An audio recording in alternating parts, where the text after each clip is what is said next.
त्वमेव माता च पिता त्वमेव त्वमेव बन्धुश्च सखा त्वमेव त्वमेव विद्या द्रविणं त्वमेव त्वमेव सर्वं मम देव देव।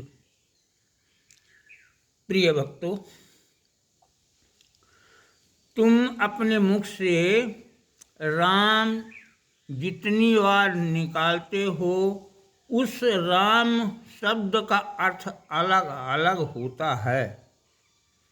यदि हम एक बार राम निकालें तो इसका अर्थ है हम आवाहन कर रहे हैं राम। अब इसी तरह से यदि 2 बार राम निकालें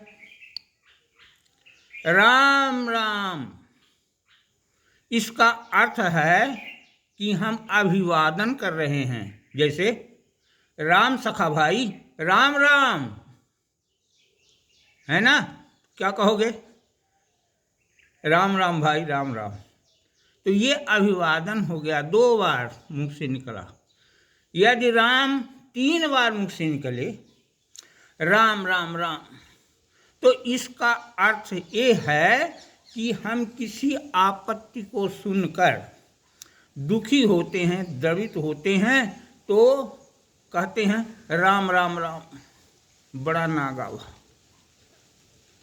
यदि 4 बार राम निकालें या इससे अधिक बार राम एक साथ मुख से निकले तो इसका अर्थ है कि हम भगवान की आराधना कर रहे हैं। राम राम राम राम राम राम राम राम राम राम राम राम राम राम राम। तो इस तरीके से मुख से राम निकालने के कई अर्थ निकल रहे हैं। एक कथा सुनिए।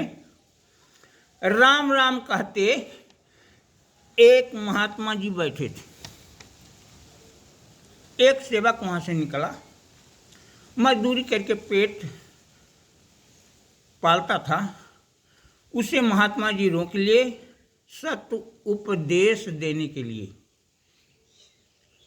बैठे रहिया महात्मा इकट्ठे, निकल पड़ा बैसाखू, कहीं महात्मा निचिका बैठा बनवा चूम तमाखू। इतना कहकर वो उसे अपने पास बुलाते हैं और उपदेश देते हैं। कहा, करा मानसिक पूजा प्रभु की, जपा करा रघुराई, माना चाहे ब्रह्म रूप मां, चाहे बाल कन्हाई। शालिग्राम या शंकर शालिग्राम के पूजा, कठिन जाप देवथाने, मानसिक पूजा की है जा, तू सफल काम सब माने। मंदिर के अंदर हम भगवान की मूर्ति देखते हैं तो कैसा?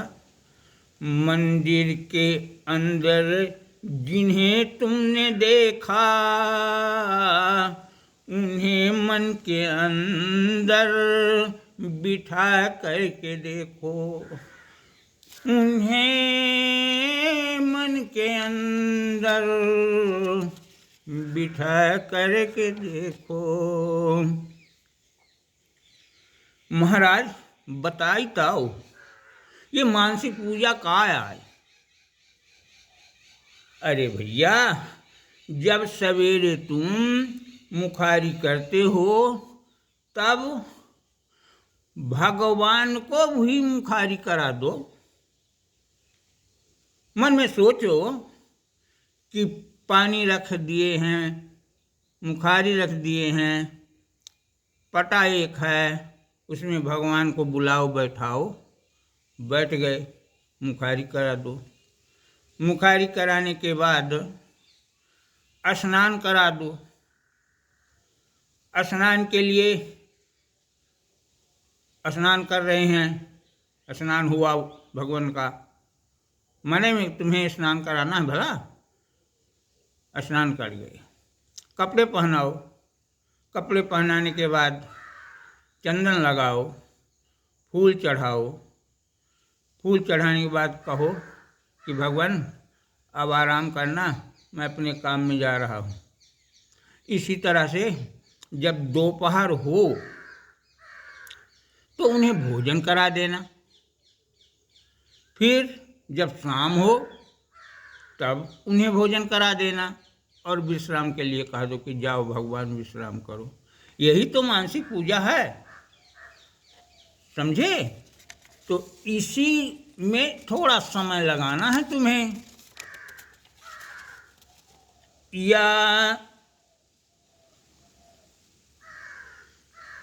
या रोजिन्ना करा मनई माँ, प्रभु कई मानसिक पूजा।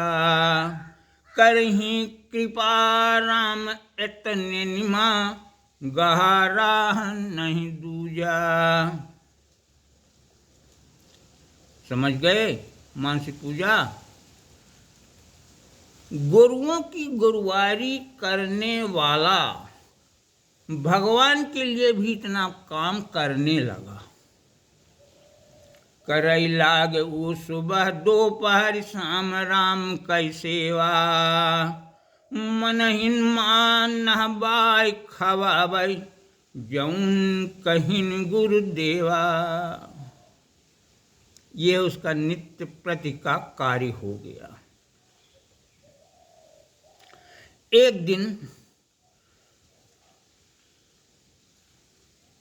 वो हर नाधे हुए था। एक दिन हुआ रहा हर नाधे, भाई दोपहर के बेरा। हर ढीलम्मा देर हो जई, वो सोचई हर फेरा। हराई वो पूरी नहीं मार पाया। हर खड़ा कर दिया खेत में ही। बैठकर सोचा कि दोपहर हो गई, परेशानी होगी भगवान को, भोजन ही क्यों न करा दूं तब तक। तो भोजन कराने के लिए बैठ गया।